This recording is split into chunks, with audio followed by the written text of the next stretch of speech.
Κοιτάξτε, στην Κρήτη, επειδή δεν μπορούσαν οι Γερμανοί να σπάσουν, γιατί οι Κρήτες είναι ένας παράξενος λαός.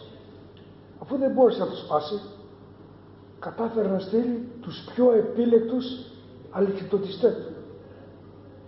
Και εκεί έγινε ο μεγάλος χαμός, να βλέπεις σαν χαλάζι να πέφτουν αληθιτοτιστές και να βλέπεις από κάτω τους κριτικούς χωρίς όπλα, οι περισσότεροι, άλλοι με όπλα, να πυροβολούν άλλους με κόσα. Ιερέας, υπάρχει εικόνα που ο ιερέας κόβει με την κόστα τον Γερμανό. Κατάλαβες? Και μάλιστα έγινε τέτοιος χαμός, δηλαδή απόρρισαν οι ίδιοι οι Γερμανοί. Είχαν γυναίκες, παιδιά και σκοτώναν αυτούς που πέφτουν από τον αέρα. Και μετά αυτό είχε φοβερά αντίπεινα. Δεν άφησαν περιοχή για περιοχή που να μην έχουν εκτελέσει πατριώτες. Έκαναν μικροαντίσταση, όπως παραδείγματος χάρη το περιστατικό του Δομενίκου. Βέβαια εκείνη ήταν άταξος στρατός του, Ελλάς ήταν αυτοί, σκότωσαν 2 αξιωματικούς Ιταλούς, οι οποίοι τότε με βάση τα τότε δεδομένα είχαν προκηρύξει ήδη ότι όταν σκοτώνεται έναν αξιωματικό μας, εμείς θα σκοτώνουμε 100 κατοίκους. Και επειδή το περιστατικό έλαβε χώρα εδώ στο Δομένικο, σκότωσαν 124 άτομα το γνωστό Καυκάκι.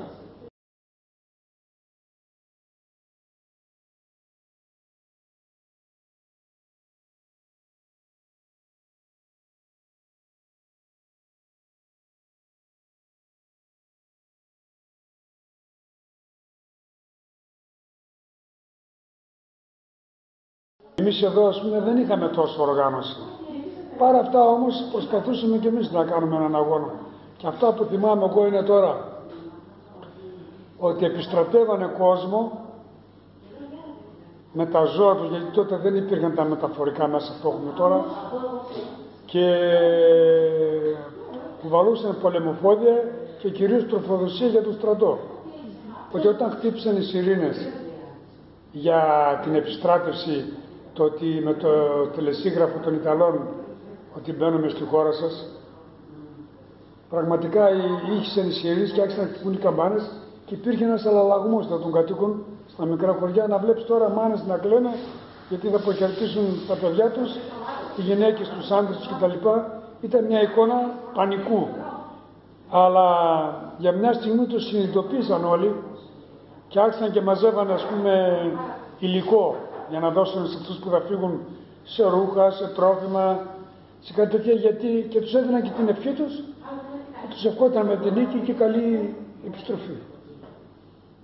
Ήταν μια εικόνα αυτή πολύ σκληρή, δηλαδή άσχημη. Και αυτό δείχνει, ας πούμε, ότι δεν υπάρχει και χωριό ή μέρος της Ελλάδας που να μην συμμετείχε σε αυτή την αντίσταση πάνω στον κατακτητή. Μια άλλη ιστορία θα σου πω, ότι εδώ είχαμε κάποιον Παναγιώτη Ζαμπέλη, ο οποίος ήταν κομμαντατούρα του Ελλάς. Ο Ελλάς ήταν ο στρατός του ΕΑΜ. ΕΑΜ ήταν Εθνικό Απελευθερωτικό Κίνημα. Άτακτος στρατός αυτός, έτσι, όπως ήταν και ο ΕΔΕΣ, που ο ΕΔΕΣ κυρίως ήταν στα βουνά της Υπήρου και στα σύνορα της Αλβανίας. Αυτός ήταν κομμαντατούρα εδώ. Και στην υποχώρηση, όταν μπήκαν οι Γερμανοί μέσα και φεύγανε προς τα πίσω, αυτός έδειξε τον κόσμο, αφού τους κανόνες όλους να πληκτούν, έμεινε μόνος του και πήγε, κρύφτηκε εκεί σε ένα μέρος που δεν είχε και πολύ κάλυψη. Και οι Γερμανοί, αν θέλεις, τον αποκάλυψαν τα πρόβατα. Εκεί που ήταν πλακωμένος, πήγαν τα πρόβατα και τα είδαν οι Γερμανοί που σκιάχτηκαν τα πρόβατα και πήγαν μετά και τον σκότωσαν. Δηλαδή, ένα από τα θύματα που είχαμε εδώ μέσα είναι ο Παναγιώτης ο Ζαμπέλης. Επίσης, εδώ από το Στεφανόδωνο, κομμαντατούρα είχαν έναν Σκλιβάνο, έτσι δεν είναι? Ναι, Παναγιώτης Σκλιβάνος. Από την ημέρα που έσπασε η συμμαχία του άξονα, οι Ιταλοί βρέθηκαν σε δύσκολη θέση. Και το 1943 ήμουν σε ένα χωριό της Δεσκάτης, μέναμε εκεί τότε, στην Παλιουριά. Και είχαν φέρει γύρω στους 100 Ιταλούς εχμαλώτους. Και τους έκαναν διανομή στα σπίτια. Ο καθένας έπαιρνε από έναν Ιταλό. Εμείς στο σπίτι μας είχαμε πάρει έναν Ιταλό που τον λέγανε Άντζελο. Επειδή ο πατέρας μου ήταν πολύ φιλικά προσχήμενος προς τους εχμαλώτους, όλοι οι εχμάλωτοι τα απογεύματα συγκεντρώνονταν στο σπίτι μας και τους άκουγα μια μέρα να τραγουδάνε όλοι μαζί το Αβάντι Πόπολο Αλαρισκόζα Παντιέρα Ρόζα Τριόμφερα.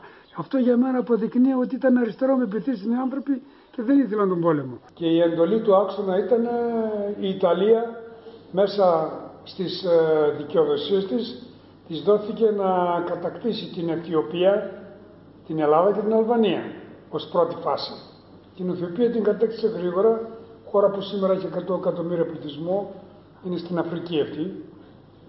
Την Αλβανία επίσης, και νόμιζε ότι με το ίδιο ρυθμό θα κατακτούσε και την Ελλάδα. Εκεί όμως οι Έλληνες αντιστάθηκαν στεναρά, όχι μόνο στεναρά. Γύρισαν πίσω τους Ιταλούς, τους πήγανε μέχρι τη θάλασσα που λέμε, ελευθερώντας και την Αλβανία. Το έπος δηλαδή της Αλβανίας ήταν τόσο μεγάλο που ωφέλησε γενικά τις συμμαχικές δυνάμεις για να προετοιμαστούν για έναν αγώνα πιο δυνατό. Εδώ πρέπει να πούμε και λάθη τακτικής. Και τα λάθη τακτικής αυτά τα έκανε περισσότερο το Αντάρτικο. Από την ώρα που γνωρίζω ότι άμα σκοτώσεις έναν Γερμανό θα σκοτώσουν 100 Έλληνες, είναι δυνατό να το κάνεις αυτό, είναι η λογική. Και στο αλβανικό μέτωπο είχαμε πάρα πολλούς από εδώ και είχαμε και θύματα. Έχουμε πολλούς που σκοτώθηκαν εκεί πέρα. Μετά η εικόνα ήταν άσχημη, μετά που είδαν οι Ιταλοί δεν μπορούν να εισχωρήσουν στη χώρα μας και ήρθαν οι Γερμανοί με τις συντρόφρακτες μεραρχίες τους, πήγαν μέσα, ήρθε η κατοχή πια. Εκεί γινόταν ένας αγώνας πια ανταρτοπόλεμος. Όσοι μπορούσαν να οργανωθούν πιάναν στο βουνό και δίναν τη μάχη ενάντια στον κατακτητή. Αλλά ήταν πολύ άνισος ο αγώνας. Παρά αυτά όμως, με αυτές τις μικροεπεμβάσεις που έκανε ο λαός, φτάσαμε στη μεγάλη, να πούμε, που εκείνη είχε στόχο το να μην επιτραπεί ο αναφοδιασμός των αξονικών δυνάμεων, διότι αυτό ήταν το πρόβλημά τους. Στην Αφρική είχαν πάει αυτοί και έπρεπε να τους τροφοδοτήσουν ιδίως τρόφιμα και πολεμικό. Και η μόνη δίωδος από εδώ ήταν η γέφυρα του Γοργοπόταμου. Και αυτό τους καθυστέρησε πολύ. Και αν θέλετε συμπερασματικά, λένε ότι αν δεν αργούσαν εδώ, αν δεν καθυστερούσαν με τους Γερμανούς, τότε θα μπαίναν στη Ρωσία, ο πόλεμος δεν θα ήταν τόσο ευνοϊκός για μας, γιατί δεν θα τους έπιανε ο χειμώνας τους Γερμανούς και είχαν καλύτερες δυνάμεις. Αλλά δεν άντεξαν στον κρύο και αυτό οφείλεται ότι τους καθυστερήσαμε εμείς πολύ και πήγαν στο βαρύ χειμώνα στη Ρωσία και εκεί χάθηκε ο αγώνας για τις δυνάμεις του άξονα.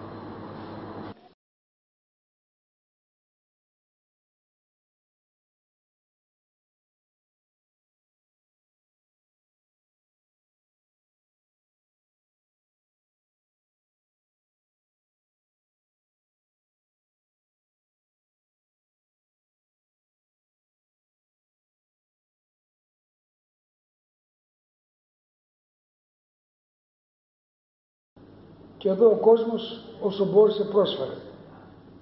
Από το ειστέρημά του έδινε, θυμάμαι τότε, για το στρατό πολλά πράγματα. Ακόμα και φούρνιζαν ψωμιά ο κόσμος και τα στέλναν στο μέτωπο. Δεν ήταν τόσο εύκολο τότε, μην κοιτάς τώρα. Ναι. Να φανταστείς το καλύτερο μεταφορικό μέσο ήταν το μουλάρι. Αντιλαμβάνεσαι τώρα σε τι πρωτόγνωρες καταστάσεις ήμασταν. Αυτό ήθελε πολύ ανθρώπινο δυναμικό και το ανθρώπινο δυναμικό θυσιάστηκε για μένα. Το Τρίτο Ράιχ, η μόνη λέξη που ταιριάζει ήταν απέσια. Το σκεπτικό του Χίτλερ ήταν τελείως απέσιο. Άμα λάβεις υπόψη ότι ήθελε να κάνει την άρια φυλή, πράγματα δηλαδή ξεπερνούσε και το πιστεύω μας άφησε μια εμπειρία ότι χειρότερο πράγμα δεν υπάρχει από το να έχεις κατακτητή. Γι' αυτό η ελευθεριά είναι πολύ ακριβή.